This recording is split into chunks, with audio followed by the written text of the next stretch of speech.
Alrighty, guys. My name is Fernando. I'm here in Lehigh Acres. We do a lot of work here, Fort Myers and Cape Coral.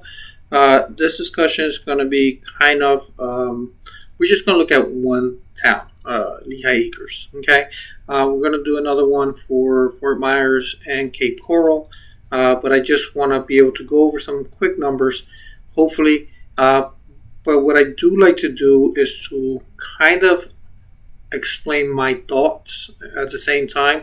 So this way we have more of a comprehension of what's going on with these numbers, why some numbers are more important than others, and just have a little basic understanding of simple economics. So I guess that'll be the easiest things. I like to have a thought process on certain things that's happening in the market.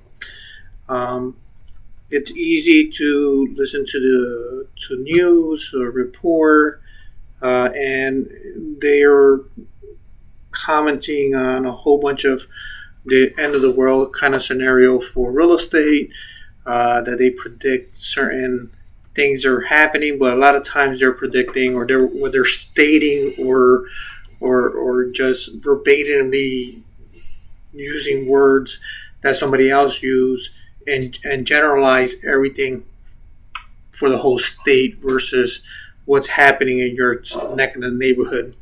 So we're going to do Lehigh Acres. We'll talk about Fort Myers and Cape Coral in different videos, but I do want to go over those numbers. Okay. So let's look at certain things. Every year has a certain season. January, usually we have an expectation of so many sales, kind of a repeat of history. So every year we kind of know what's happening. We kind of use that as a benchmark for what's going on today. So I'm going to share the screen right here. Property sold, we compared it from last year's for that first chart that we showed, 150 homes to 136 homes. So we are down 9.9%. Median price sales is up 23% from a year ago. Same thing with inventory, dollar volume, new listings, and pending is up and down respectively. So we're just going to talk a little bit about this just to kind of internalize it, right? So 136 homes sold versus 150 homes from the year before and the year before that as well. We got to remember that we just had a hurricane. A lot of stuff got postponed or taken off, wasn't able to close. Some stuff got moved out. So I really believe November, December, January, possibly February. I'm not 100% sure about February yet, but my instinct is saying February's number is going to be kind of skewer, but we'll look at that when February comes, which I'm hoping it should be in the next couple of days before we can review this and kind of compare this to next for February's number. Now, all of this data is old data. It doesn't tell us what changes happened within the past 30 days. It just tells what happened 30 days ago. Okay, 136 homes sold. If I compare it to last year, it's down 9%. And we have to remember we did have that hurricane. So for us, we got to say those houses could have still been off market. In other words, they're no longer available. They fell apart, whatever the case scenario. So this number could be reflecting some of that. We do know that interest went up, inflation is up, so there's buyers that came off the market. It's simple. So, but with that being said, this number is just not terribly off, but it's kind of like we got to keep an eye on that and see what February says and what March says. Okay.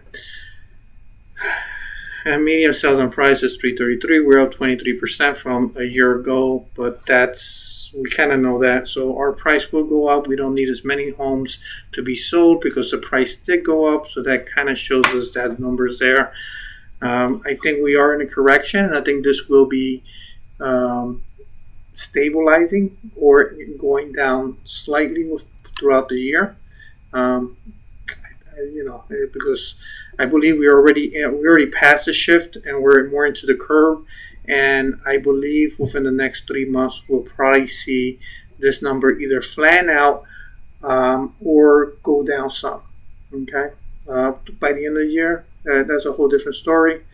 We do have more inventory, uh, but again, we need to really think this out. A year ago, homes started going off the market. COVID hit, people were buying houses, they just wanted to get out. You know what I'm saying? So we got to look at these numbers. Why? What are we comparing, and what does this really mean for us? Well, that just means that we have 150. Let me put it this way. I'm driving my car around. I got an eighth of a tank full, or eighth of a tank. I'm almost empty, right? So I went to the gas station and I put a couple of dollars in, and now I got a quarter tank. So that means I got double the amount of inventory and double the amount of fuel. So you see what I'm saying is that we have to compare it to what exactly does that mean for us, right? Uh, Again, dollar value. I don't. If the gas was $1 and now it's $3 and I got less gas, I probably spend more money for less gas. But that dollar value, yeah, I probably spend more money. Bought less gas, and spend more money than I did with that lower value. You know. So again, these numbers we got to really think them out, right? Got to stop and say, well, what am I really comparing them to? Okay, apologize for that. So new listings, we're up 13%. Homes went out. A lot of people, and again, we think it out. It's like, okay, well, if merchandise is flying out the door, people were putting for sale by owner signs. They were having private sales. So some of those numbers that weren't reported compared to putting on the realtors on the MLS and so forth, then yeah, it kind of makes sense. It's harder to sell properties on your own. So when it's a seller's market, sellers have all the power. So they're very easy to put a for sale sign on a house, get a good price for it, versus trying to pay a commission. Does that make sense? But now that it's a lot harder to find that same buyer, because buyers are going to realtors because they're showing them the numbers, they're showing them the inventory, then now they are I have to go to a realtor so they can have that kind of support so they can get more money for their property. If that makes sense. If that makes sense. Pending sales, again, I'm going to have to go back to, we have more inventory. There's inventory that has been affected. So now people are thinking twice about it. Well, do I put a new roof because of this? Do I'm looking at more products out there. So maybe there's something a little better. Maybe now that the seller doesn't have all the power, they might be able to negotiate maybe seller's concessions and so forth. You know what I'm saying? So that kind of, we just look at those numbers and we just got to think it out loud. So I don't want you to get scared and believe that the economy just has collapsed and people are, I'm going to wait 2-3 years for whatever the case scenario, or I need to sell and I need to sell it at a dramatic reduced price. That's not going to happen. Just price it correctly.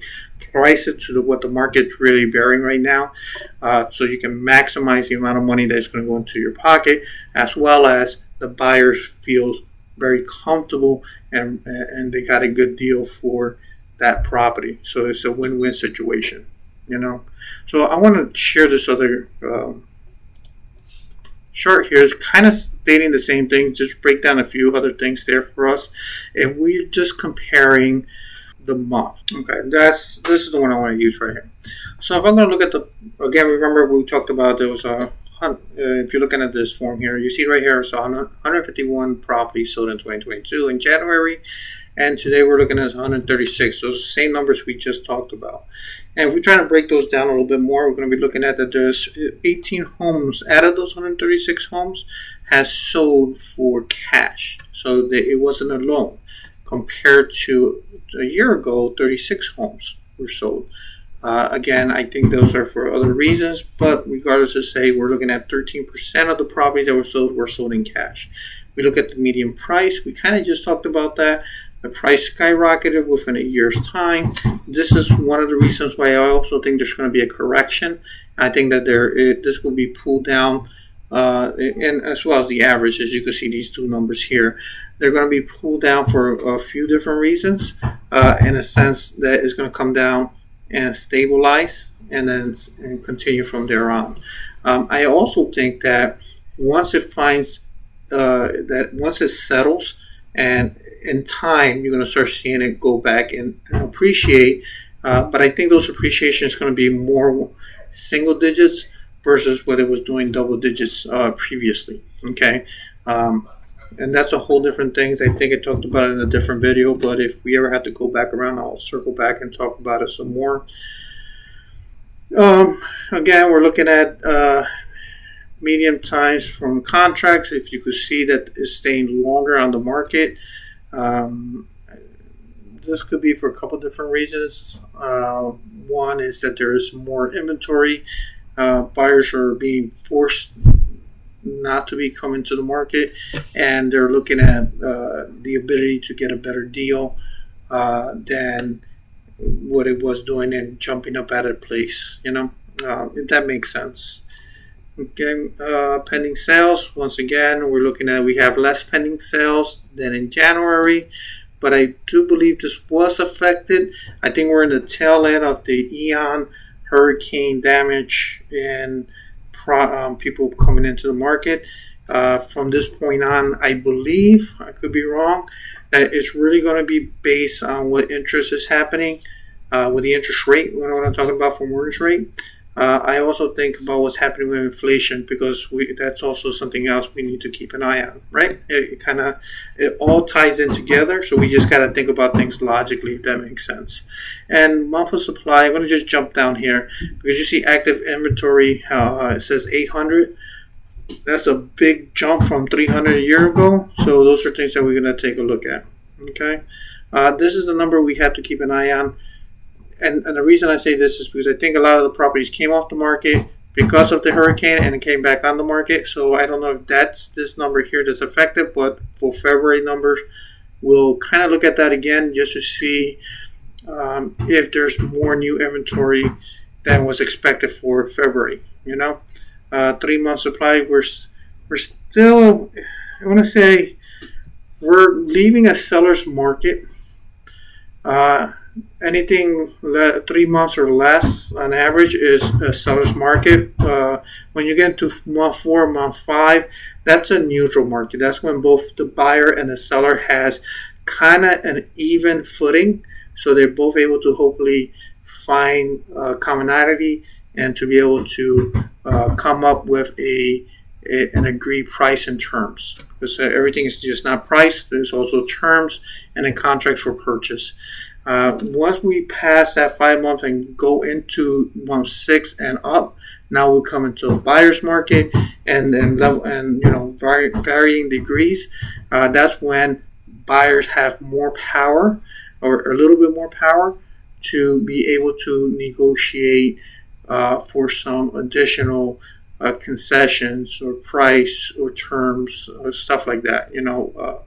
There's a whole number of things that can be talked about then. Okay, guys, we're going to look at February's hopefully in the next couple of days, just to kind of look at these numbers and see what's happening with this. But with all that being said, there's a number of things that we should be. Consumer confidence is down, is low. People are nervous, and the news and everything else is making it difficult for people to say, maybe it's a good time to buy. And it's always a good time to buy. It's just depending on what you're buying, what you're looking for, and trying to get something that's good for you and your family. The other thing is that we're going to be looking at migration patterns. Are people still moving into the state? Because if they are, that means there's more people here, more more people needs more places to live and so forth. We also got to look at inflation and interest rate. All these factors, plus other factors as well. But all of these things kind of play together with everything that's happening.